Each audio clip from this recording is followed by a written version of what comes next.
Yes, we're live. Hey, guys. Old Man G here. And we've got a full house this week. So, like, everyone introduce themselves in no particular order. Go on, Draco. You know you want to. I'm Draco Evolve. I support United. That's pretty much it. He's also got an awesome YouTube channel called, which is just Draco Evolve, basically. Go out and check out his channel. Yeah. Good point. Yeah. I'm the United man. Otherwise, name is Shane. Sorry, Kieran. No, you go, man. You go. That was it. That's my bit. That's enough. Right. Okay. And well, also check out his channel. Go yeah, on. make sure you do. I'm Kieran. I'm from Red Devil Weekly, and yeah, I'll support United following Draco's team there. And please go and check out his channel as well. So links are in the description. So thanks to everyone who will be tuning in, who will be watching after this is live. We obviously got hopefully quite a good show for you guys, where essentially we're going to have a general discussion like on basically where football goes from here, how this affects football in general, how this affects Manchester United. Hopefully a bit of light-hearted banter towards the end. We'll talk about our best all-time goalkeeper, defender, midfielder, and forward of United is of all time. So that should be very interesting. But let's just crack on, because I'm just interested to see what people will say. You know, so obviously, like, unless you're living under a massive rock, which I'm assuming no one has, everyone knows what's going on with, you know, the ongoing pandemic around the world. And of course, football has basically suspended arguably until further notice. I think initially April the 3rd was going to be a return date. That's basically not going to happen. I think the 30th was another date. I don't think that's going to happen either. No. So you could argue that football has been, you know, suspended indefinitely. Matthew Milan shouted to you in the comments. So, like, I guess to start with Draco. Like, where does football go from here? Like, what should happen? Like, God, that's a tough question. But you're right. I don't think it's going to return. Was it on the 3rd of April? You said next week. 3rd of April is the initial date. Next week, exactly. Is it? Yeah, that's next week. Yeah. I think they're going to return end of April. I don't think it's going to even happen in May. I think the earliest sort of talk of even returning is probably going to be around June time. I do believe that the season still will be played out to some extent, but maybe quick-fire matches. But I don't know how much it will affect the following season if it does end up starting in June. Because we still have, like, currently, if the whole thing wasn't happening, we still got, like, what, 3 months or 4 months of football still to go, right? Like March, April, May, isn't it? Yeah. So if you realistically see in June, if they hold that fixture list and say we're going to have all the matches in 6 weeks starting from June, maybe you can restart the new season in August. But man, I have no idea what's going to happen. It's going to be tough without football for a very long. We've been without football for a few weeks now. But that's just my opinion. I think it's going to start, but I think it's going to start at the earliest June, and it's going to be such a rushy sort of fixture congestion, just so that the following season starts off as normal, if the whole thing does go well. That's my opinion. Yeah. I think there's too much money involved right now for it to be cancelled totally. So if now I'll ask you this, Draco. If for example things don't settle, and there's a very good chance they won't, or certainly things are not safe enough for things to resume, do you think that the season should be finished no matter what, even if that means that it gets delayed or pushed back till September, October, November? Or do you think there has to come a point where you have to say, you know what, we just can't, and then that means that you're going to have to sort of cancel the season, avoid the season, or whatever? I think for me, if I was in that position of power, I'll avoid the season. Don't get anyone relegated, don't get anyone promoted, don't give out trophies. But what I'll also do is probably just give out the prize money. So say if Liverpool are first, give them the prize money, but not give them the medal. Because for me, mathematically, they still haven't won it, even though everyone will say they pretty much won it. Same case with the relegated teams and the teams from Championship. Just so that the financial implication, it doesn't hit the lower league teams. Just stop the season, give them the money based on that position, and just void the whole season, and that will support everyone. Obviously, not the bigger clubs because they have loads of money, but certainly the smaller clubs. Until mathematically, I can't even pronounce that word, until it's set in stone like that, I don't think any trophy should be given out, any relegation should be happening, any promotion should be happening. But just to keep it fair and keep everyone ticking financially, especially the smaller teams, give them the money that they are supposed to get based on what position they are currently. That's what I'll do. So everyone's kind of happy and, carry on. Next season, start fresh. Okay. Yeah. Okay. Shane, what do you think? I'd literally just echo what Draco said, man, in regards to voiding the season, man, because there's no way that you're gonna be able to realistically say, because if you would give the Liverpool, say you give, hypothetically speaking, let's give Liverpool the title, it'll always be an asterisk on it. However, it was the season where the season never finished, and mathematically they never won it. So, and then also, if you're going to give them the title, you've got to relegate 3 teams, which again, it was a battle every season. Part of the greatness of the Premier League is the relegation battle every single season. So for me, if you're going to do that, you're going to have to chuck down 3 teams, which obviously they mathematically weren't relegated. So that's even worse, as Draco touched on, the financial implications in terms of that.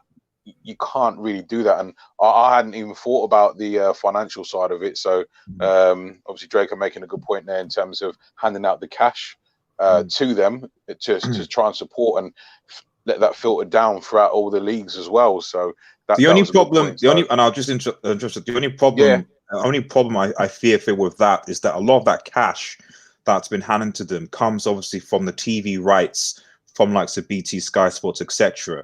And there is a big possibility, not 100%, but there's a big possibility that the BT and Sky will say, well, hang on a minute, we paid those rights because they paid them all out at the beginning of the season for a certain amount of games.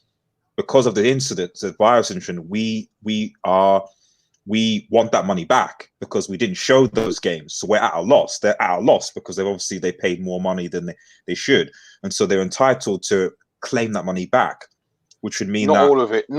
It'd only like be, say, for example, three quarters of the season was done, wasn't it? So if they wanted to play tit for tat, then just that percentage of the season that's been completed, fair enough, they'll have that. But what is still owed to them, fair enough. If they really want to be that way, then give it back to them. Obviously, all the Premier League clubs, I'm pretty sure, are in a financial stable position enough to be able to do that.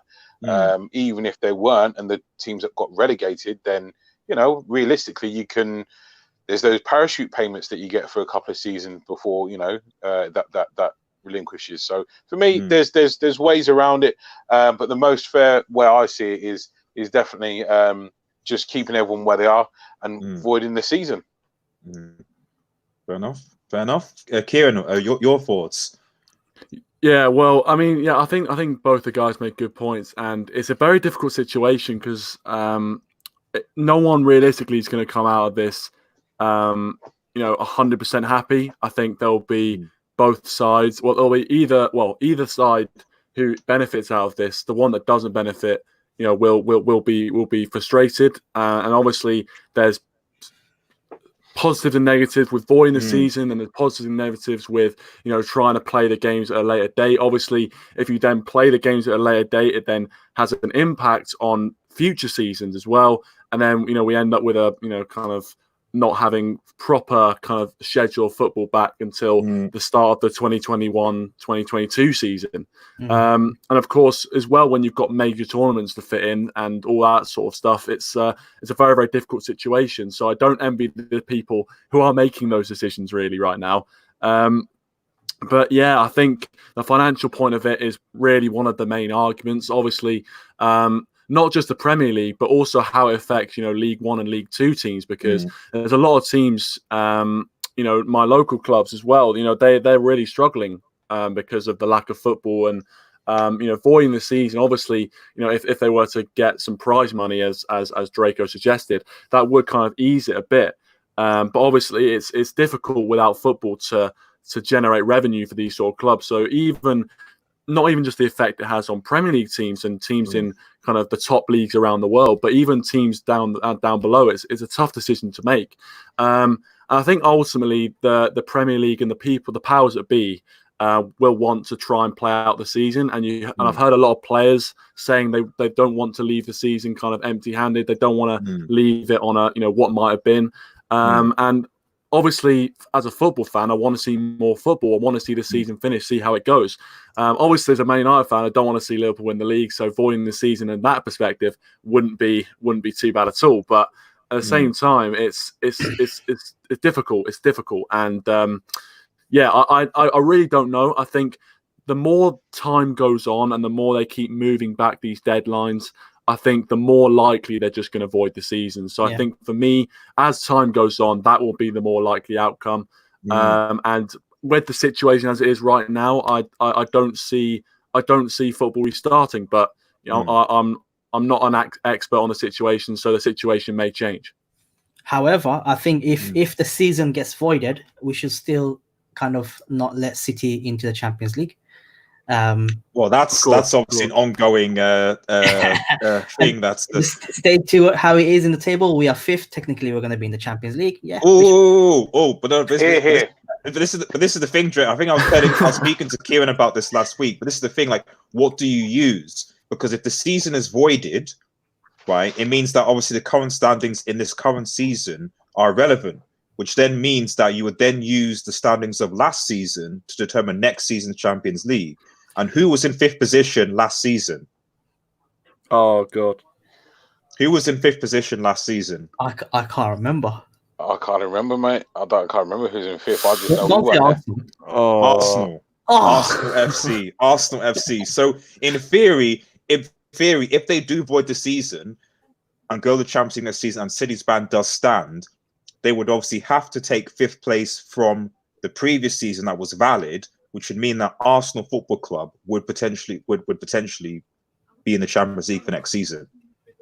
Not necessarily. I don't think you would, because you could.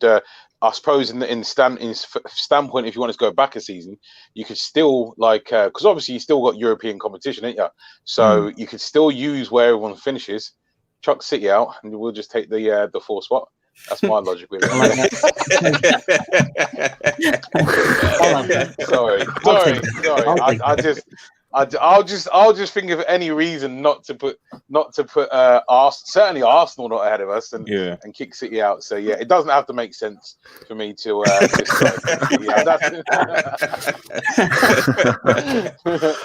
I just feel I'd be very frustrated if it turned out that Arsenal, despite finishing 10th this season, imagine that just got a buy into the Champions League because they'd effectively have to void the entire.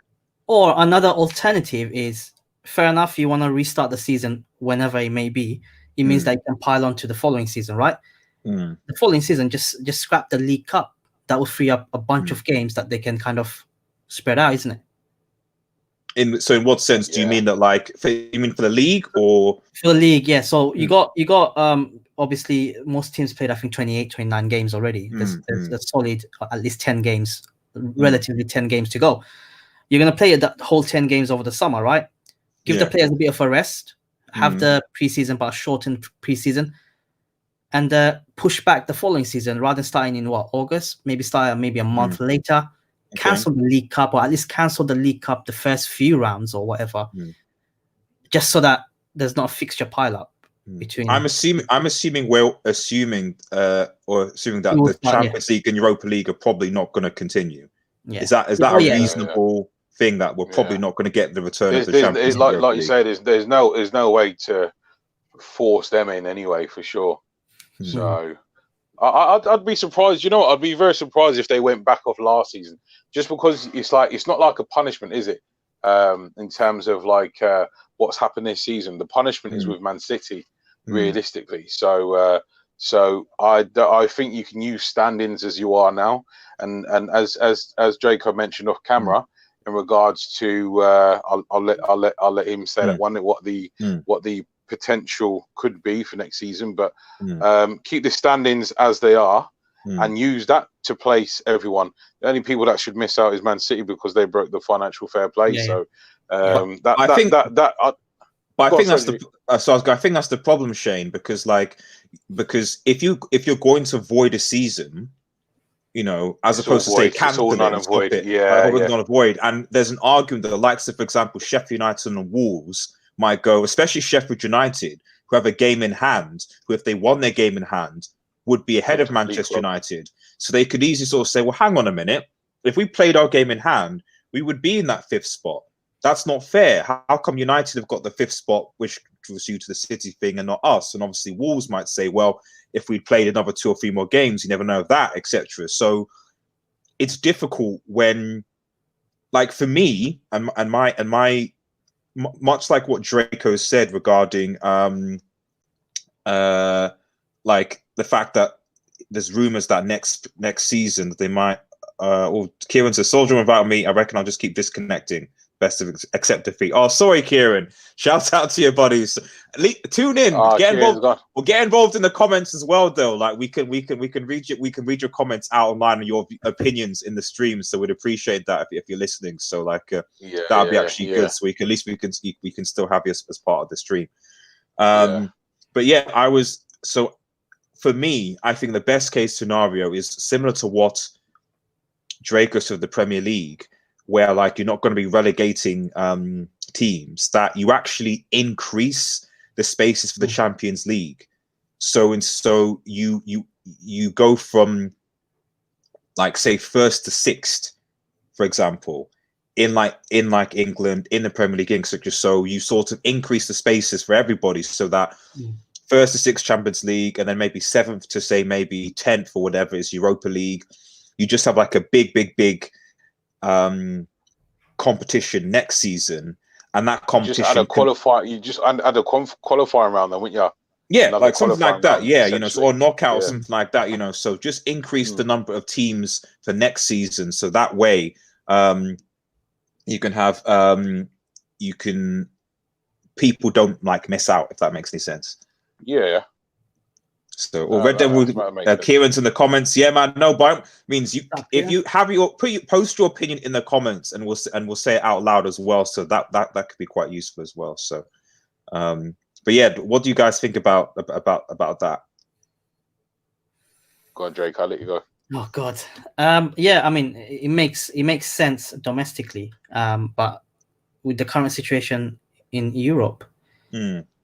I don't know about Europe, how European competitions will go on.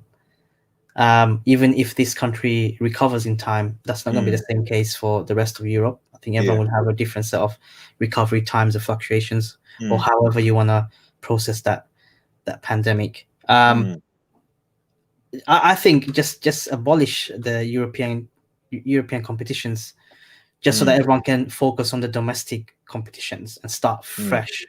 Yes, that will mean less sort of games for us to watch, but it's so difficult. But just abolish. If you're gonna look, the virus is spreading. We know that. If you're gonna have European games on top of that, there is a more chance of it to spread even further, even if it is recovered, or you're not suppressing it enough. So concentrate. I think everyone should concentrate on domestic competitions, their own competitions, and just like what the Euros got cancelled, right?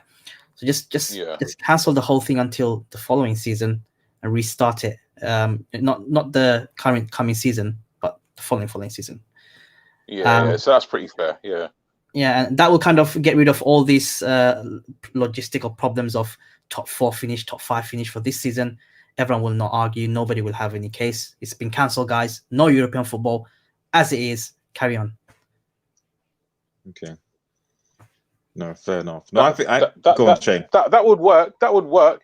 But I'll tell you why they won't do that is just because of money. That's all it comes down to. That's the only reason. I completely agree with that. Like, no one could say anything.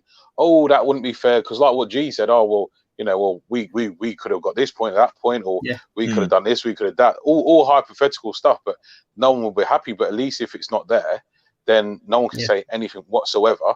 And then it's free reign next season. Then where you finish next season, you carry in the following season. So I just think that would be the fairest way. I completely agree with that one. But I just think the only reason they wouldn't is just because of money. Money's king. All I know is I'm still working, for example. How am I helping people with coronavirus? And I work in construction, realistically. So I'm not. The government say I need houses. Houses takes months, sometimes over a year to build and finish a site. So how is that going to help the current climate? It's not, realistically. So I just think if and the whole reason is because if construction goes down, the economy is completely in turmoil. So that's the reason. Cash is king. That's what happens. Yeah. I mean, and you bring a good point, because I think one of the big, because I think even if things resume, I don't necessarily think that things will be the same. Let's put it that way. So I think there's going to be a lot of long-term issues coming out of obviously this pandemic, and obviously one of the big things is the idea with with a lot of lower teams. Like a lot of the big teams in the Premier League towards the top end of the table, a lot of their money comes from commercial sponsorship, sales, etc. But a lot of the teams towards the lower end, and even going into the Championship, a lot of it is from TV rights, it is from match day revenue, and that revenue, the longer this goes on, is basically, it's dried up. They're not getting any money from TV, although that, to be fair, it's already been paid, but there's the threat that they might have to pay that back, and they're not getting any money from obviously match day revenue, let alone they're not getting any money from any shirt sales or merchandise, because people aren't able to go out, etc.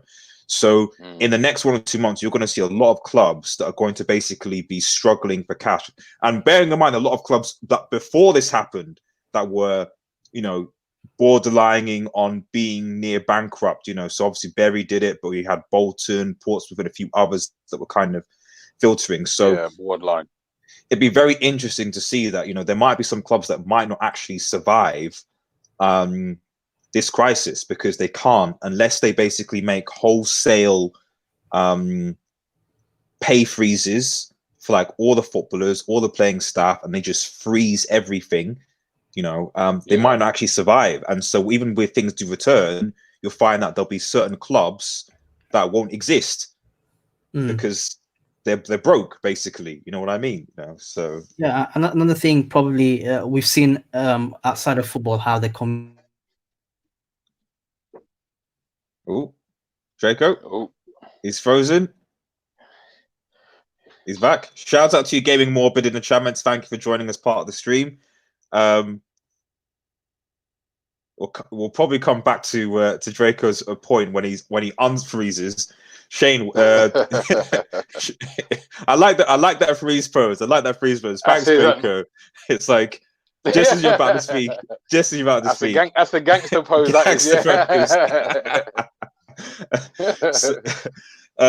So what are your thoughts, Shane? So just regarding, because I think that is going to be a big thing. I don't think that things it'll be as easy as essentially just picking up where we left off. Yeah, exactly.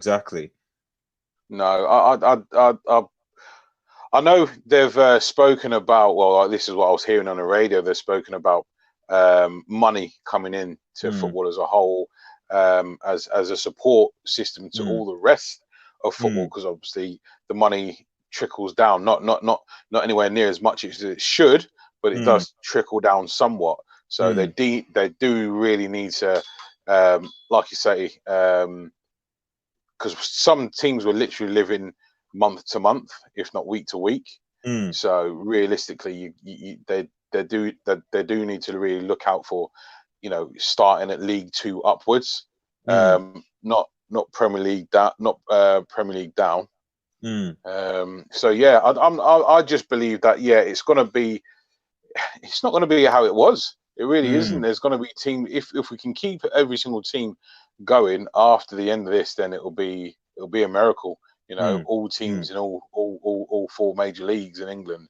If we manage to do it, that'd be absolutely fantastic and testament to everyone in football. But I think it's going to be a case of Premier League keeping other clubs afloat financially, realistically, for it to work. Otherwise, you'll see clubs start disappearing, and it's no good because obviously, you know, these towns, cities, whatever case may be, they need their individual teams, their local teams to be able to support as well. So, and that in turn, you know, otherwise we'll end up with more Man City and Liverpool fans. So we can't have that. Well, Leeds. Well, a part of me was like, because I mean, I don't know if it's, but like Leeds back in the day were a very big rival of United. Yeah, like, almost hateful rival, and they were obviously about to come up. You know, so. You know, yeah, of course, as a United fan, Liverpool win the league. Yeah. Leeds don't come up. You're kind of like banter, you know. So, but obviously, you know, I'd like to see Leeds, but you know, because like we don't have like I know we've got the Liverpool United, we've got the City. City, I don't know what it is with the City rivalry. I mean, it's. I feel like United are the standard in a sense that like still traditionally. So like you had the Liverpool rivalry. Then you have the obviously the City one because that's just local, you know. But you also have a bit of a rivalry with Arsenal because of the Wenger days and stuff like that as well. It's a little bit there. You want to get one up on them. It's not the same though anymore because they're not top notch how they used to be quality wise. The Arsenal one is not really as it used to be. I don't think. No. But it's still kind of like you want to one up, you know. So I generally do like to see United beat Arsenal because it's kind of like partly because the fans, a lot of them are deluded. No offense, Arsenal fans are watching this, you know. So, you're only speaking truth, though, G. You know what I mean? Only speaking truth. But I just feel like United for so long were the standard, and so that created a lot of what I would call mini rivals, as it were. You know, so of teams that, you know, had to measure themselves against United, which is not the case now. Yeah. That's still kind of somewhat there in the background, you know. So. That when you beat United, it's like, yeah, you know, we beat United, and so on, you know. But everyone still wants to beat United. Everyone still wants to beat United, always. Yeah, always. No, exactly. They're the team that everyone still raises their game for, and it's bloody frustrating. But all the more satisfying when you know you dismantle them, you know. So, let's just quickly move on to the next topic because I think the case of what will happen in football is a question of like basically just we still have to wait and see. We still have a lot of questions to be asked, and I think that you know the general consensus is that the hope is that we can resume by June. But obviously, if things don't, then it's going to be understandable that a void or cancellation is going to happen. And what happens with that obviously remains to be seen regarding promotion, relegation, giving the title, so and what have you. So, but yeah, it'll be interesting. So and going on to this actually, because I think this is quite an important topic now about what happened to the transfer window. Because obviously, if you push the season. Even if you push the season, I think Draco's going to join us. I think he'll be starting his PC. If you restart the or even push back the season to say a June or end of June, etc., you know what it does mean is that like potentially you've got to get rid of the transfer window, or maybe the transfer window will be small or negligible. You know, and what impact do you think that has on football? And I mean, even before I go into that, as I was watching yesterday, that I didn't even realize is that a lot of players' contracts actually only go to the 30th of May. You know, I'll just add Draco to the stream. Can you guys hear me? We can hear you, Draco, man. We can hear you, man. Guys, everything's messing around. Now my camera's messed up. No way. Is it glitch or something? You there, Draco? Yeah. Gone? Draco, where you gone? Gone again. Red Devil Weekly, though, in the comments says, Leeds have a fan base which deserves the Premier League 100%. I absolutely agree. I agree with that. Absolutely agree. Yeah, I do even though, you know, they have a big enough fan base that they'll cope. Definitely, I agree. I think Leeds just quickly back on that. I think they got too big for their boots. Very, very quickly, like, you know, when they had Harry Kewell, Mark Viduka, David Batty, all them guys. I think they got too big for their boots too quick. and they didn't have the financial, like the Premier League money-wise wasn't how it is now. So, you know, if the money was how it is now, I don't think there would have, you know, the same thing would have happened. But yeah, it's one of those. Check. Yep, we can hear you. Yes, We can hear Sorry, Draco. I'm just having some technical issues, big time. No, it's okay, buddy. It's okay. It's My okay. camera's It's now okay. gone. Oh god. We can still hear you though. If you can do audio, that's Yeah, we fine. can still hear. Alright. We'll crack Sorry. on. No, it's okay, man. We'll crack on. It's fine. It's fine. I was just saying, just while you were connecting, that the impact this will have on the transfer window, and I was just saying that a lot of players, their contracts obviously are based on the end of the season, so a lot of players' contracts finish on the 30th of May, and of course, and that's their contract. So in theory, you know, so the a good example I know is Hakim Ziyech. Obviously, you know, is going to Chelsea. But of course, the season, the Dutch season, will obviously is obviously been suspended and will be pushed back. So you'll find that there'll be a lot of players that are not necessarily obliged to play those remaining games because obviously their contracts expire on the 30th, and it's a legal minefield to now force, because you'd have to get FIFA and UEFA involved to force a player to say, actually, you have to stay at the club and play for the rest of the season, so that we can get the trophy or get the standing or get Champions League, etc. So you could find that a lot of players that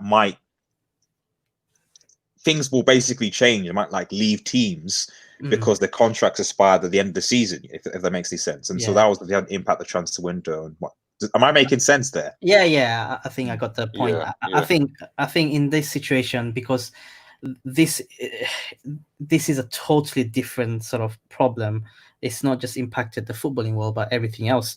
I think a bit of common sense is needed here. I think clubs should kind of sit down, or the league FAs or of the respective countries should just sit down and say, look, because of this situation, the contracts of these players, etc., can we just delay the start?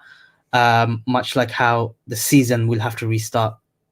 But yeah, I mean, players can turn around and say, no, I'm leaving at that date anyway. But it's going to be such a huge mess. Even I'm kind of finding it a bit hard to answer that question. But I think of everything, common sense should prevail there and say, you know what, just stay remainder of the season at your respective clubs, remainder of the games. And as soon as the whole leagues are sort of like ready to restart, just join in. In terms of that's going to be on an individual basis. Obviously, I think the clubs should kind of sit down and discuss between them. Because the big thing for us, I think, really, and everything will affect us is probably I think the two players, Igalo and Angel Gomez. So obviously Angel Gomez contract expires at the end of the season, although it's up to, there's an obviously new contract there, and it's obviously up to him. But Igalo, like you said, is the big one, because his obviously contract only goes to the end of May, and you know, it either has to be extended or they have to buy him, otherwise he's basically gone, you know. So I think Igalo will have a special case not to go back into China. Well, they're offering 400k a week, 400k a week to play. So I mean, you know, I think in that situation, I think common sense should prevail. I think clubs should just sit down and just work it out between them. Don't need to get lawyers or external lawyers involved in this. I know there is a possibility that it might happen with some players and some clubs, but I think everyone should kind of unite a little bit and say, you know what, guys, let football go first. Forget all these legal battles that's going to happen. Well, when you have Mina Raiola as your agent, then God, anything is possible. So this is the thing. So he'll be like, well, I represent my clients and stuff. So that would be that might be difficult for him. Yeah, in terms of the transfer window, I think you mentioned that a little bit. I think transfer window should go on, but it probably be. I recommend just keep it for 4 weeks. That's it, because clubs now have got plenty of time to kind of negotiate, and with the technology that we have, I'm sure we can negotiate via Skype or etc. But when it comes to kind of signing the contracts, yes, do it in that window, 4 weeks window, because everything is done and dusted prior to that. just sit down and sign it. No need to make any contact now physically. But I think that should be the most common sense approach for transfer window. Just keep it open for maybe even 3-4 weeks. If anyone wants to negotiate, and I'm sure clubs behind the scenes are negotiating now. Probably not Woodward. Probably if he is negotiating, ready for next season. But just keep it short. Footballing is more important. Restart the season. Everything around it should kind of be shortened, especially the transfer window. And just do your transfer dealings now. You can do 90% of the work. It's just a matter of signing the paperwork when the window opens officially. Yeah. No, I think that's fair enough. Go on, Shane. Yeah, I completely agree. You know, in terms of getting deals done, let's get it sorted now. That everyone's sat at home now, so there's just absolutely no excuse to not get stuff done. I've been hearing vehemently that they're working on the Jadon Sancho deal. Yes. Jadon Sancho has a preference for Man United. I think he likes the fact that there's a strong British contingent at United as well, as opposed to City or Chelsea. Not only that, he'd be one of the main men there as well. Yeah.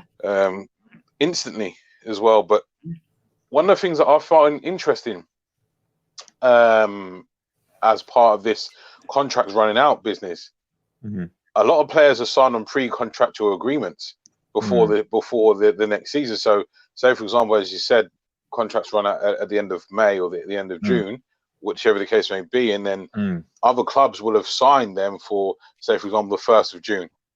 So if it rolls on into then, legally, I know, you know, like Draco said, common sense should prevail, but legally, that player then belongs to another club and is still playing for their old club. Exactly. That's very, very, very a likely scenario if we continue to play this, continue to play the league. And as for the transfer window as well, hand on heart, let's just make it 4 weeks. You know, as Draco said, look, everyone's sat at home. Literally everyone.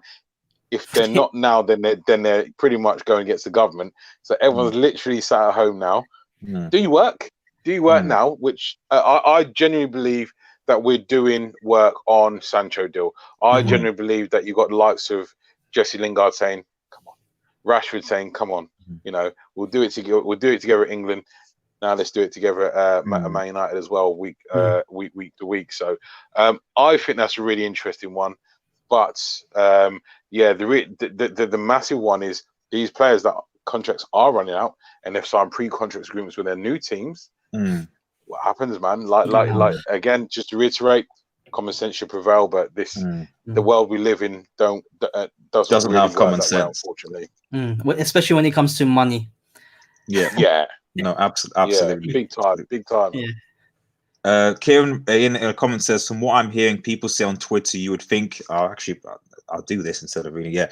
From what I am hearing people say on Twitter, you would think Sancho's already signed for us. That's one deal out of the way.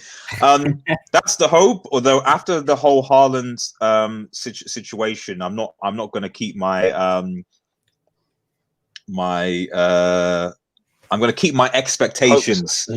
Hopes down. We gotta get Sancho now. It's so bait.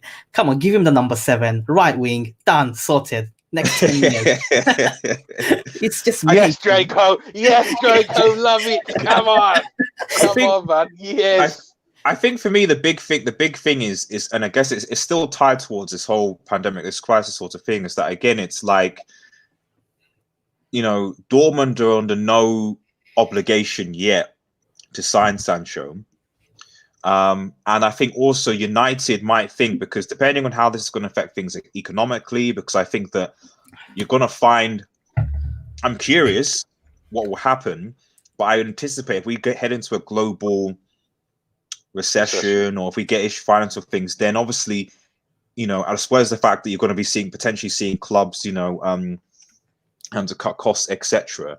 Can you think of how almost self-contradictory it would be to sell a player for like £200 million?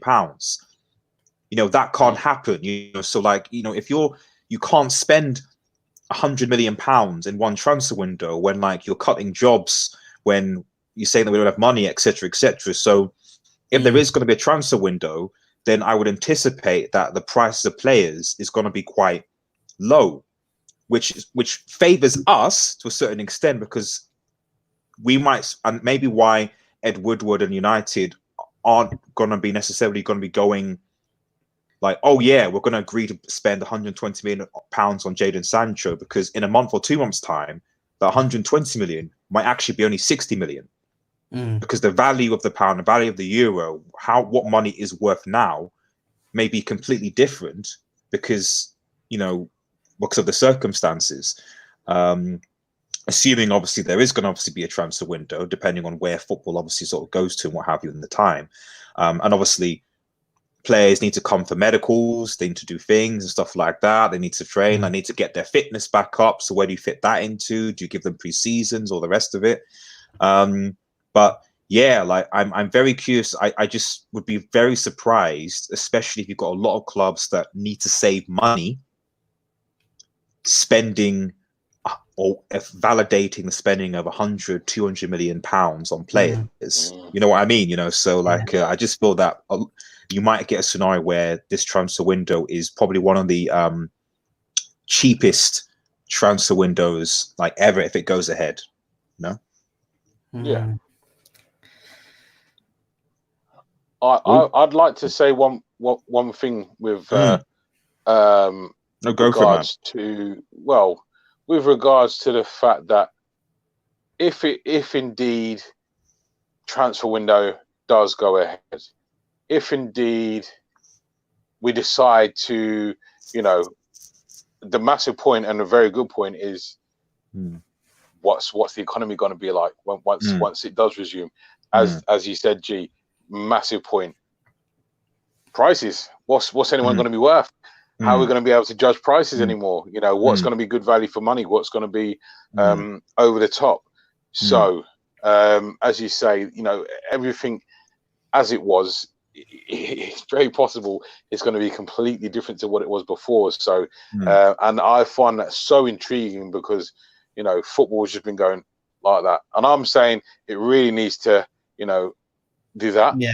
Even killed as opposed to just going up like that, because it's just getting ridiculous. So I don't want to say it's a blessing in disguise, because we shouldn't have to go for a worldwide pandemic to be able to curb the price of footballers' salaries and transfer costs. But as I say, surely there needs to be a cap on players' wages for sure. I don't see how you could cap transfer amounts, but salary caps for wages should definitely be enforced, because it's getting ridiculous. What was Ronaldo? Messi on now? £550 a week, something like that. And that's that's not £550. That's £500,000. Well, at least he's the best player in the world. I mean, Alexis Sanchez is on 400k a week at United, and you're like, what actually has he done? Has he done for the club at all? So which is why I feel like we need to give Ollie some credit as well, because he has got rid of a lot of dead wood. We was crying out for ages under Mourinho, under Van Gaal, that we've got so much dead weight.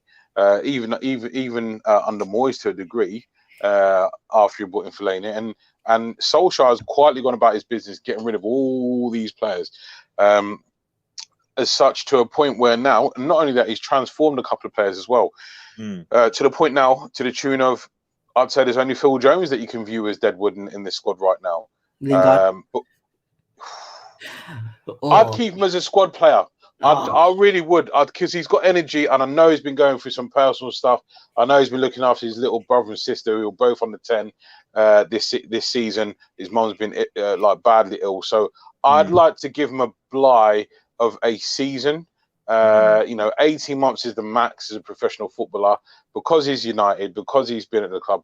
I'd like to keep him as a squad player till maybe Christmas next season. If he's still not doing it by then you kind of got to say whatever's going on in his personal life, you can't have it be him being, I don't want to say mentally weak, but being able to put his personal life and his and his football to one side, or separate them at least. So I'd like to say give Jesse half a season, especially if he gets his Jadon Sancho anyway. Fair play. Kieran has said, question, if we don't play any more football this season, has Ollie done enough to warrant staying on for next season, or would you like to see someone else come in? That's a big question, kid. You can't be asking them kind of questions, man. And not being in chat, bruv. Come on. For me, there is no grey area in this this current stage. I've been Ollie out. Go for it, Draco. Go for it, bro. I think when we drew against Southampton 1-1, I was firmly Ollie out, and I'm still am. I don't want to be a yo-yo at the moment. Although before this whole cancellation of fixtures, the last few games that we've played, we've done really well. I think Ollie does well against big teams. I think there's no question about it. But tactically, I still think he gets found out, especially by the smaller clubs. Bruno Fernandes has been such a huge signing. We've seen the impact that he's had. Maybe if we got him earlier, maybe our season would be a lot different. But it's still, I give Ollie credit for actually transforming, as Shane said, a few players in the squad. I mean, I'm loving what he's doing with Brandon Williams. I think Luke Shaw has stepped up, definitely. Mason Greenwood's coming in. But there is still a question mark for me. Fred as well, another one. But my question here is, would Fred have gotten this amount of games, and would we have signed Bruno Fernandes in January if Pogba, McTominay, all these players? That's my biggest question still. So I'm just still going to be Ollie out. I am still Ollie out. I think I think United may be too much of a big step for him from a tactical point of view. That's the only thing. From a tactical point of view, I think most of the teams, bar the top 4 or 5 or so, the so-called, we do look shaky. We have been throughout the whole season, because they know how to sit back, and we are just almost like a counter-attacking team. The bigger clubs, obviously. Do you think that's? Do you think that's changing though with the addition of Bruno? Because I sort of agree with you, because I do think that he tactically has been inept, and he's shown that. And I do think that, like, you know, the likes of Fred, likes all these players wouldn't be actually be playing or be bought because of the circumstances that we have. But what I think that does sort of show is almost the fact that even before the season started, anyone who watched Manchester United could tell that our most creative player in the team was Paul Pogba. So if we didn't buy anyone, and you could argue second Juan Mata, to be fair, when Mata plays, though he doesn't have any legs. So if Paul Pogba was out of that team, you weren't going to get anybody in that team that was going to be able to create chances, because he's the most creative player to create the chance for the front three.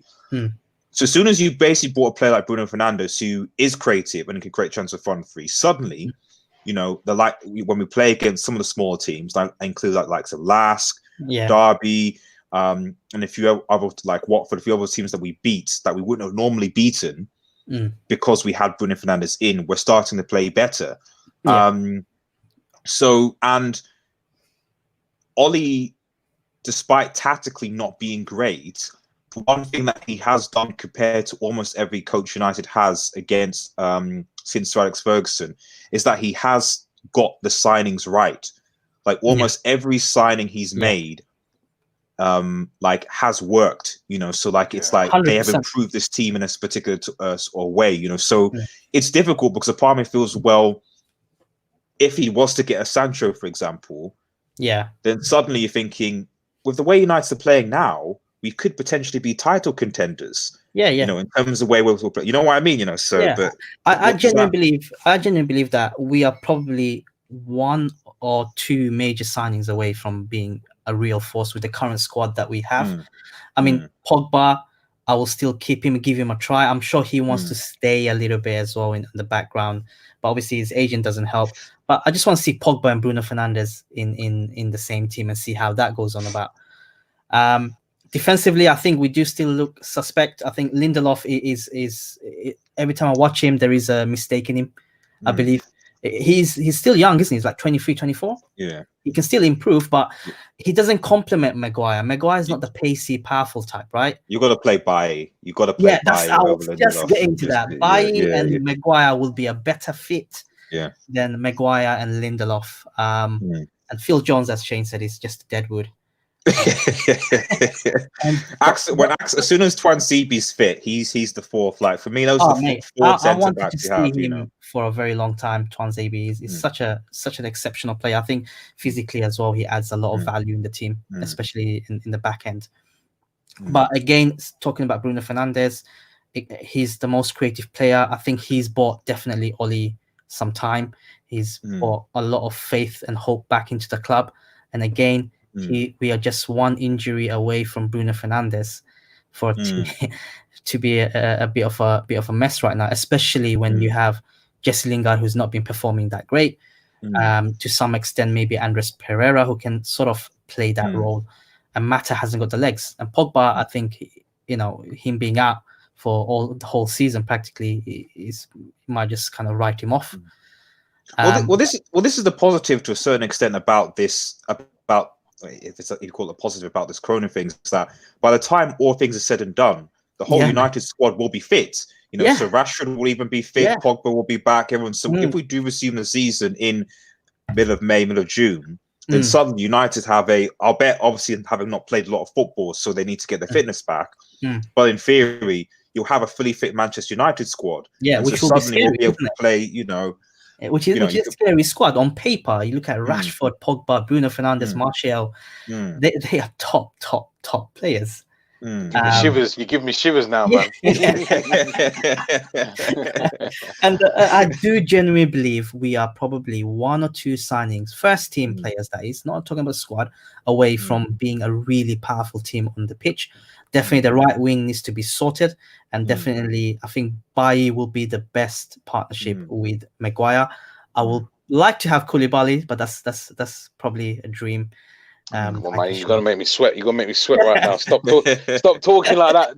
You know what I mean? Stop talking like that. Yeah, man. It's just my thing. But that's me. Then I think Koulibaly and Sancho, please. That's it. What do we thought, Shane? Before we move on to the last topic, that's not too much, though.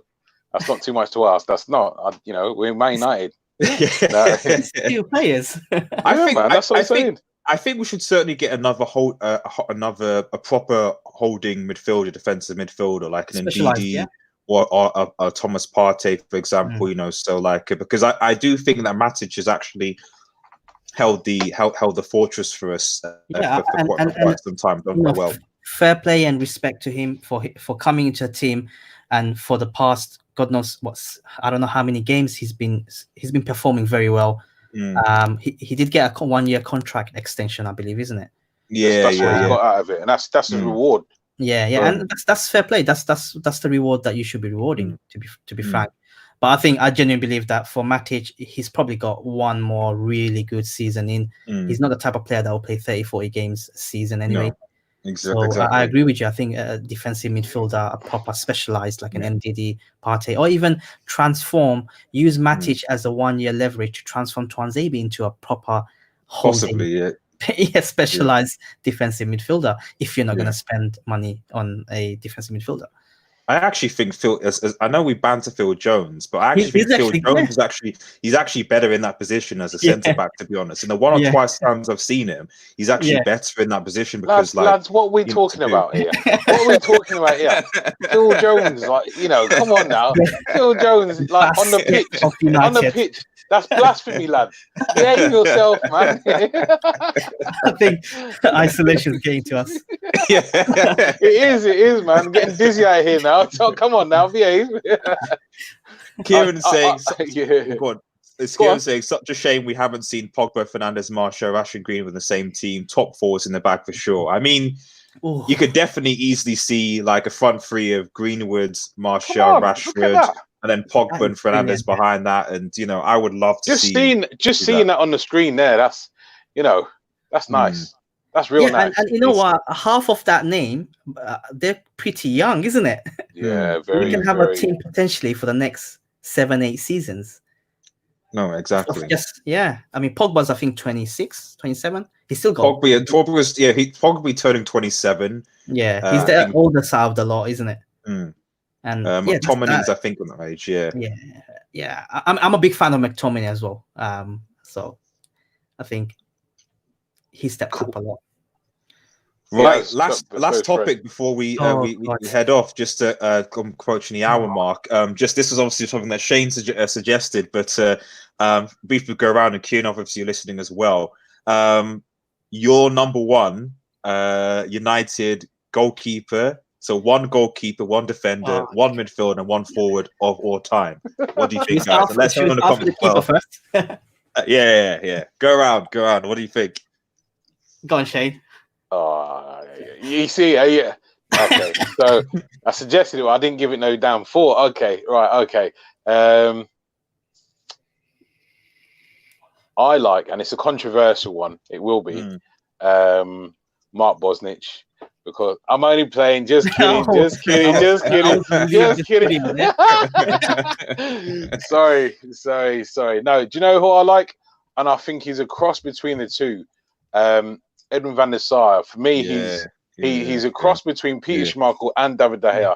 He's good with his feet. He's commanding in the air. He's got a presence. You see, Schmeichel was all screaming at all the players. David De Gea is like a mouse in terms of his communication skills, but Edwin Van Der Sar was always a calming influence. And for me, obviously, you're worried about getting a rollicking if you make a mistake, but you also need that calming influence and confidence in his ability. And for me, he was good with his feet, underrated with his feet, and he was a colossus. He's actually taller than Peter Schmeichel. Filled the goal very well. He was good with claiming balls in the air. Like David De Gea has gone back to punching it now, like he did when he first came to the club. So, which I don't like, but for me, I'd go with Edwin Van Der Sar. I agree with everything Shane said. For me, it is Edwin Van Der Sar, the calming presence. Yeah, he's right behind you. He gives kind of a lot of confidence to the defenders and the midfielders. When you got someone like Edwin Van Der Sar, I think De Gea, if he can rediscover his form from 2-3 seasons ago and continues on that path, which he's more than capable of, I think maybe 5-10 years from now, we can turn around and say, De Gea was probably one of our best keepers. But I think even if he does great, I think the vocal side is nothing comparable to the likes of Peter Schmeichel or even to a certain extent Van Der Sar. For me, it was a hard one, but Van Der Sar definitely for me. It looks like we're all in agreement, because I'm not going to repeat what you guys have said. So I actually agree. So like, and I think that he doesn't get enough praise, to be honest. So I think it was a very good. Well, go on, Draco. I think on keeping to the goalkeeper subject, I did kind of think about Fabian Barthez only because he's crazy. He is mad, isn't he? He is mad. He is mad. Right out of his area, man. There's a lot of entertaining matches when he was playing. Entertaining madness. Yeah, that's exactly what it is, man. But that's exactly what it is. Barthez, is Kieran still in the comments? I'm not 100% sure. I was thinking if you are listening, though, Kieran, so let us obviously let us know what your number one goalkeepers of all time. I appreciate it. But yeah, I agree with everybody. So like, I don't think there's, at least in my era anyway, because obviously I haven't watched a lot of football. I would say pre 1985, etc. But certainly for the era of football that I've watched, and for the United football I've watched, for me it goes to Edwin Van Der Sar with David De Gea. So I mean, for the reasons that you guys have just said, I think this is a difficult one. Because we're just saying Starting with you, though, G. Oh, man. Defender. Yeah. You don't get away that easy, man. Best defender. Man. Oh, it's so difficult because obviously you have all the different positions, don't you? Centre back, or something like that. We're just saying defender, one defender. Like, stand out. United's best defender of all time, man. Oh, that is tough. Not easy. See, the thing is, you could plan for it, right? But then you could change it like 5 or 6 times. It's not easy, man.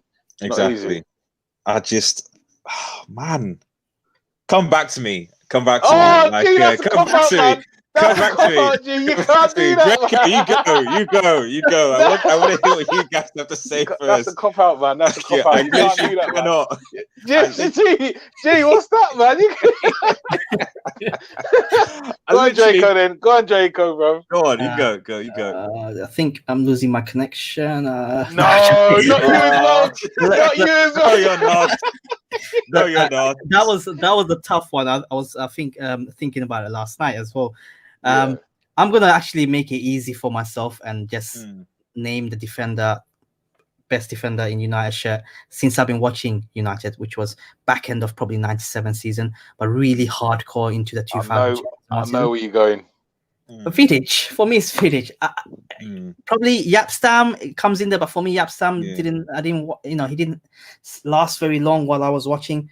But Vidic, man, he's such a warrior. He's like no nonsense defender, but very good as well. Like you get rashy non nonsense defenders like Eric Bailly or whatever. But Vidic was good at what he did. He was a proper warrior on the field. I think he made Rio's such a fantastic player, but he made Rio Ferdinand so much better because he just didn't give a damn. The partnership they had was immense as well. That trio of Van Der Sar, Vidic, and Ferdinand. Oh my god, should have won more Champions League with that team, man. It was only Barcelona was our stumbling block then, weren't it?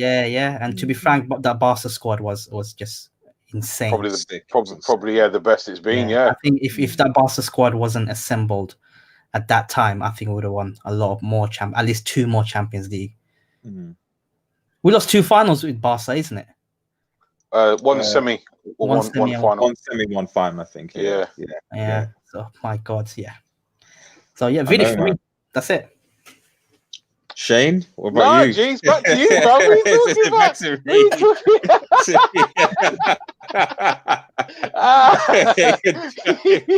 Oh man, it's tough. It's still tough. I think I might actually do. I know this is bad, but I actually think I might agree with Draco actually. So because I was thinking of like we said, I think Jaap Stam. I was even thinking of Dennis Irwin because I was around when he was there and he was quite solid as well. Obviously Rio Ferdinand as part of that continued as well. Even Patrice Evra, what he had, so was another thing. So was left back sort of thing. So, but I think for me, like I said, as just an over-round defender, I've always believed, as I said, which is why because Wan-Bissaka could potentially in the future could change, because I've always said, even if you're playing as a right back or left back or a full back, I don't care what anyone says. For me, your first priority as a defender is to defend. As good as Trent Alexander-Arnold is whipping in the ball, and I know people say, "Oh, that's what modern football is like." If you can't defend, doesn't matter. He's a defender. Exactly. And for me, Wan-Bissaka is on the track. Potentially, if he's with us for the next 5 or something years, and he keeps on doing what he's doing, he could potentially not even that long. No, that's maybe how good he is. 2-3 years. That's how good he is. Yeah, exactly. It'd be good to see him in a centre back position. I wonder how he'll fit there. I've been saying this for ages. You see how we keep playing five at the back instead of playing Luke Shaw in the left centre back position. Put Wan-Bissaka in the right centre back position. Man, he's crying out for it. We have played that a few times. We played 3 at the back, I think, in the Europa League sometimes. I remember one game. I can't remember, it was in Europa League where he was like the right side of a back 3. I can't remember what game, but I'm fairly sure it was in the Europa League, and he did okay there. And the great thing about Wan-Bissaka is he's young enough to kind of change positions, right? He's still raw. 21. Yeah, exactly. I agree. And Wan-Bissaka potentially, the way he's going, he's going to be a great defender. Barring he doesn't have any major injuries. You can't see it. You see the way he's built, right? He's he's slender in his build, but he's muscular, and then he's also athletic. And he's elastic as well. Those legs. Oh, yeah. So you'd think with all the slide tackles he does, he'd get injured, and but no, man, he's not a defender naturally. That's the thing. He's still learning how to be a defender. He's still learning. His confidence now in terms of him going up against Raheem Sterling every time now. Anyway. that's not my pick. He's not my pick. Yeah, he's not your pick. Who's your pick? But he very easily could have been, and that would have been like a nugget there, man. Because it's just one of those. But my pick is going to be Jaap Stam. That's my guy from since day one. I just believe that's not Beckham, not Keane, not any of those guys. Jaap Stam was Alex Ferguson's only real mistake in his tenure, because that guy, if you imagine, if you want to need to play as a back three, and you've got Jaap Stam, you've got Rio and you've got Vidic, in their younger years, and Jaap Stam is in more senior years. Jaap Stam was rapid. He was quick. He's a lot quicker than Vidic, probably on par with Rio. He was very good with the ball at his feet. He was the most powerful defender I feel like we've had, strength-wise. He's a domineering, and do you know what? He was intimidating. Yeah, he was scary. Very, very intimidating, man. So, like, that's one of the things where, I think people forget, if you can beat someone mentally before you get anywhere near them, you've done them. You've done them already. So Vidic used to have that, that intimidation factor about him, and he'd do strikers in before they'd even get on the pitch, man, because he was uncompromising, and he could pass the ball both long and short. And I think people like it. He wasn't there very long, and that does have to come into it. Longevity. However, in the I think he was there 2.5, 3 seasons. In the short time he was there, for me, he was good enough to be. He's my favourite Man United defender of all time. Anyway, Jaap Stam. Yeah. And talking about Jaap Stam, every time I kind of start a save in Football Manager, obviously I download the Legends database. Oh yeah. Jaap Stam is always as my centre back, straight in there. He's a monster. It's got to be done. It's got to be done, man. And that's it. You could get with that Legend database. You can get so many players, but if the fact that you go for Jaap Stam all the time, you could get Nesta, Cannavaro, Maldini. All the greats, But you go for Jaap Stam out of all of them. Frank Rijkaard, I know in the Legends would have been good as well. But the fact you go for Jaap Stam every time says it all. Do you know what I mean? Yeah. It's a shame that he didn't stay for longer. I think you're right. You absolutely nailed it. Roy Keane wasn't a mistake. Beckham wasn't a mistake. Jaap Stam was a mistake for Sir Alex. I genuinely believe that. I agree. Now here's the big one. I think it's even harder. And this is next to pretty hard, but I certainly think this is difficult. Midfielder. Actually, no, this isn't difficult for me. Actually, this is actually fairly difficult. I don't think it's difficult. It's difficult. So that's it. Everyone doesn't think it's difficult. So I'm curious to see what people are going to say. Yeah, I know. So Shane, why don't you go first? See, this is your last time. Like, who do you think is your number one United midfielder? So I do just have to do the honourable mentions thing, because as much as I said it's not easy, we've had some legends in the game, man, for real. I think we need to acknowledge those in Ryan Giggs for sure. I don't think he hit the heights he needed to, but he showed flashes of it. And this one is going to be a surprise to most, but Sebastian Veron, the guy was a technical genius, man. I always just say he done that bullet pass on the ground, arrow pass straight down the middle to a striker, man. So for me, he was one that we didn't see the best of all the time, but we had flashes, much like Paul Pogba in that way. You've got Bex. I think someone who has been underrated. Maybe not so much underrated because he's mentioned a lot, Marco Carrick. But for me, my choice would be someone that was mentioned by many of greats who most of us would have thought themselves to be the best.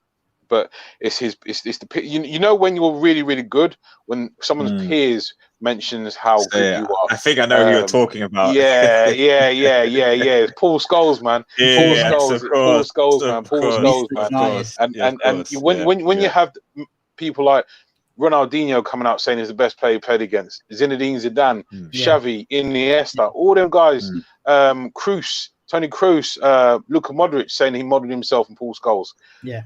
You got to look at that as the peers, man. That's what you got to look at as the benchmark. Those guys who themselves were brilliant legends, Hall of Famers in the game, and they're saying our boy Paul Scholes was the best they played against. For me, and I didn't fully at the time. I didn't fully appreciate what Scholes was and how good he was. Like when he dropped at the end of his career, where he dropped that back to the deep line playmaking role, and it's like the quarterback spraying passes, intercepting, couldn't get near him, turning the corner, 1-2s. Getting excited, man. Lost my mic. Getting excited over Paul Scholes, man. Do you know what I mean? But yeah. No, preach, man. Yeah, man. Nah, Scholesy, man. He's uncompromising. I was watching something the other day about James Redknapp and who else was it? And they were saying, is it true that Paul Scholes couldn't tackle? And he was like, are you kidding me? He knew exactly what he was doing. He was coming after your ankles every single time. He had a list, man, and he was just stone faced with it, man. So yeah, Scholes is my number one pick for midfield. Ooh, Draco, what about you? Man, look, Scholes is amazing. I think shout out for Shane mentioning Veron. I think for about a couple of seasons, 2-3 seasons, Veron was my favorite midfielder, and I'm not going to put him in the United squad, but I think that summer when Zidane went to Madrid and Veron came to United, I was so excited. It's a shame that he came in at a stage where we had the likes of Roy Keane and Paul Scholes kind of like embedded in that midfield central. It's such a huge shame. And talking about Scholes, yeah, he's so underrated at the moment. I mean, you look at, as Shane said, the past players giving him high praise. It's a shame that we never saw Scholes properly utilized for England. He's always kind of been a filler or shoving him on the left wing for England to accommodate Gerrard and Lampard. Great players, but I think Paul Scholes were mentally and I think in terms of the cleverness, he was way above these guys. For me, it has to be only one player, and he's the only person that made me fall in love with United. Is actually Roy Keane. Fair enough. Yeah. I thought Draco, I thought he was going to say Ashley Young there, bro. I was about to lock this off, bro. I was about to say, what are you doing? What are you doing? Draco, talk sense, bro. What are you drinking, man? For me, Roy Keane, because of his leadership, he's uncompromising. He's a warrior. He doesn't give a damn. He was a warrior. He was a warrior. He'll actually, he just on the field, he was what Sir Alex Ferguson is on the sidelines, isn't it? Yeah. It's a shame the way that he ended, how he ended the game. But for me, I'm the type, when I used to play football, like regularly, I used to kind of model myself on Roy Keane, just go into tackles, just fire the teammates around. And it's just pure sort of box to box, but can hold that line when he needs to. But yeah, for me, it's Roy Keane. I mean, the other day while I was in self-isolation, I was watching, I'm not sure if you guys watched it either, Gary Neville and Roy Keane, when they did a show. Yeah, when it was in Ireland. It's so brilliant. It's so brilliant. And that's the character Roy Keane is. He's never changed for anyone. Not even for Alex. He's never changed. And that's the character that I like to see in players. Don't change for anyone. Just be who you are. I'd like to add to that, though, by the way. I think that's why he's not got a managerial role, because he's so he's demanding, he's just old school as well in his way. You know, he'd get the youth players cleaning boots again, all that kind of stuff. That's what I love. But society is too PC now, so they won't do that. But that's why. Yeah. I mean, I'm not gonna lie. The type of football that he seems to play, it was quite boring to watch. Like, especially in the Republic of Ireland. He managed. It was always kind of like, this is very, very just boring. It's just very, very. But I certainly agree with you. You know, so certainly as an assistant or someone as part of a coaching team to just tell people off. Roy Keane was that type of player, and he would literally fire like anyone up. So I definitely agree. But I'm unfortunately, I would say unfortunately, because he's definitely one of our best midfielders of all time. But I agree with Shane that, like, for me, my vote is Scholes. I just think that Scholes was grossly underappreciated by England. Definitely. Yeah. I think would have won a lot more had he been involved in our squad. And as Shane rightfully said, when you look at the peers, when you've got likes of Zidane and even Pirlo, basically like giving you high praise, then you must be doing something right, So, and I think that stubbornly, I feel like Paul Scholes is more appreciated outside of the Premier League than inside the Premier League, which is so strange. That's a brilliant point. That's a brilliant point. There's more love for him outside than inside, So, and then, what does that say almost? I think the problem with Paul Scholes is that like it's the quintessential. It's the type of player that like, isn't certainly at the time was not the maybe typical British player that you like. Maybe I don't know. Like you wouldn't see a lot of British players saying, British fans saying, "Oh, really?" I think Zidane, yes, because of how big the name Zidane was, but you wouldn't see a lot of those players have a lot of appreciation for like a Pirlo, for example, or even sometimes for like a Xavi and Iniesta. I think it's only recently that people now appreciate that type of creative midfield player and the contribution they have, as opposed to your wingers, or your forwards, or it's your English culture. It's English culture, football culture. I think it's the culture. Yeah. I think one of the biggest strengths of Paul Scholes is that he just went in and did his job and went out. Now these shenanigans or anything like that. Just played football, man. Yeah, good point. Well, someone said once, I think this was Peter, I think this was Mike, read a quote saying about the idea that a player's bad when you can't tell they're having a bad game. Sorry, a player's great, really good when you can't tell they're having a bad game. So when you're seeing like the spectators seeing them, are like, he knows that he's having a bad game. Maybe the players might think he might be a bit off that he's playing with. But you as a spectator, you can't tell he's having a bad game because his levels are so high that you can't tell the difference. You know what I mean? So, and I think that was the case with Paul Scholes. He definitely had bad games, but very often you could not tell what those bad games were. Yeah, true. Okay, lastly, before we end the podcast, we'll start with you, Jaco. Forward. This is going to be interesting. The best United forward. Can we count Cristiano Ronaldo as a forward? I think you have to. You have to. For me, it's not Cristiano Ronaldo because I don't think he's been at United long enough to. He's done a remarkable things in the few seasons that he was here. I think it was a tough choice between Ruud Van Nistelrooy and Rooney. But I think I'll give it to Rooney. He's not only he plays anywhere where the manager wants him. Really, he sacrificed himself a lot for the team over the years that he's been in the club. When he does score, he scores, and I still remember his debut hat trick against, was it Fenerbahce? Yes, I think so. Yeah. Like a perfect hat trick for an 18-year-old or at that time to come in at United in a Champions League game to do that. And I think the longevity he had, he's been at the club before he left. He's done a lot of things. He's not a striker that is very, those creative strikers people talk about a lot. But he's just a bulldog, isn't it? Up front, he can equally shoot with his left foot. Probably not as good as with his right foot, but when he's turning and going his right foot, you know where that's going. And I think defenders have a nightmare. I think the partnership at times when he played with Tevez for defenders was a nightmare. Both of them was definitely. I think for me it's Wayne Rooney. I think he's been doing it from such a young age. As soon as he stepped into United till probably the last season or two before he left, he wasn't at his goal scoring peak, but we've seen different sides of the game to him where he's more of a creative hook, isn't it, than an actual out and out striker. Ruud Van Nistelrooy is one of my favorites as well at the time. But I think for pure all-round play, Rooney steals it for me. Yeah. Fair enough. I like that.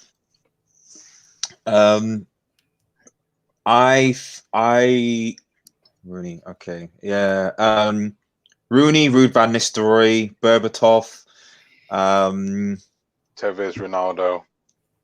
Ronaldo, Cole York, Teddy Sheringham. Solskjaer. Oli. Yeah, I mean there are lots of things, but I think I'm gonna go for the player who, and I guess the forward who, I think even though for me Rooney scored a lot of goals, and he's also a top scorer, and definitely think he deserves it. This is the guy for me who made me fall in love with Manchester United, made me want to support Manchester United, and so for me, and I just love. I will always respect what he did with that boot. I really will to that fan who called him out, and it's Eric Cantona for me. Eric Cantona, Cantona. So Cantona, man, the king. Man, that guy. So when he went to that fan and just studded him, it was just like, and what, So like, yo, bro, and that goal, that chip as well, where he's like. Yeah, exactly. I never watched him play those times. It was just I was such a small kid, but I still remember just the chants and everything like that, and it was just but yeah, for me, I'm actually posting a video hopefully tomorrow. It's my top 5 number 7s of all time, so we're going on live. That's a good one. That's a good one to do. He's definitely there, but certainly as a forward. Just because, even though I think there are more talented forwards there in terms of goals, etc. For the start of the Premier League, for what he did, he was kind of the first, I would argue, star for Manchester United. David Beckham sort of became that, but I think Eric Cantona was the star factor. He was the kind of the sort of foreign player, i.e. from France. Kind of had his own sort of thing. And there we go. He was just a G. Yeah, my man. There we go. Eric Cantona. Yes, yeah, man. There's colours as well, man. So yeah, that's my forward, guys. Fair play, Cantona, man. Shane, to round us all up, man. Do you know? I did think that we wouldn't all pick the same person, but I will go this person because I believe he was the best finisher in my lifetime. Ooh, okay. And I also believe, had he been at the club longer, he would have scored. He would have broken Alan Shearer's record and been Man United's top goal scorer of all time. That man is Ruud van Nistelrooy, who you both mentioned. For me, a striker, you need a defender to defend, a midfielder to create, and a striker to score your goals. For me, Ruud van Nistelrooy, when he was in the goal scoring opportunity, he'll score. He'll score, and you had the expectation of him scoring. I don't now. I don't get that feeling with Martial yet. Sometimes it's 50-50. Rashford is growing. Mason Greenwood, if he was to get the opportunities that Martial got, then he'd be way up there with his finishing. However, Ruud van Nistelrooy inside the box, he didn't score a goal outside of the box, but he was just brilliant. I remember the goal against Fulham where his mazy run, he's going to fall over, running through the whole team, came to the box, went over to his as he was sort of opening up his body, just rolled it in the bottom corner. And that to me was he was stronger than people realize. Very, very, very big, square-shouldered. Good in there as well. Very good in the air. Quicker than people realized. Just dangerous, lethal, absolutely lethal. And I genuinely believe if he was at the club a long time, obviously he'd done his knee ligament, didn't he? Before the season before he was meant to come to Man United, so he came to us the season late as well. And then again, he left too early. So it's all these characters with bigger personalities that seem to never stay long at Man United. Do you know what I mean? Or leave under bad terms. And that's because Fergie ruled with an iron fist. I can't knock him for that. But there are some players who I really wish they would have been at United for a lot longer, and he was one of them. I really believe he'd be our top goal scorer if he'd played the amount of games Rooney had played. Yeah, he was on course for 400 goals. Yeah, with his goal scoring ratio, he was on course for 400 goals, man. Do you know what I mean? That's Ronaldo Messi territory. But just because obviously he left, he'll never be viewed as those kind of those kind of players, unfortunately. So for me, Ruud van Nistelrooy all day long. Ruud. I used to love that chant as well, man. We shot that. We shot that. Right. Yeah, I think we're basically about done now. So, but thanks everyone for watching, who's tuning in, who will tune in when we're not live. Appreciate you guys obviously becoming a part. To everyone, please head over obviously to Drokovol's channel, to United Man's channel, to Kieran's channel, Red Devil Weekly, and check out their amazing Manchester United content. It is very, very, very good. We appreciate it. Thanks everyone for the ongoing sort of support as well. Everyone stay at home and stay safe as well. Hopefully football will come back, but we're just going to have to wait and see. Have a nice evening. Take care, everyone, and cheers. Take care. And we think we're still live. It's just I taking got a a bit of smile time on to my face. I don't know why, because I'm not even on camera.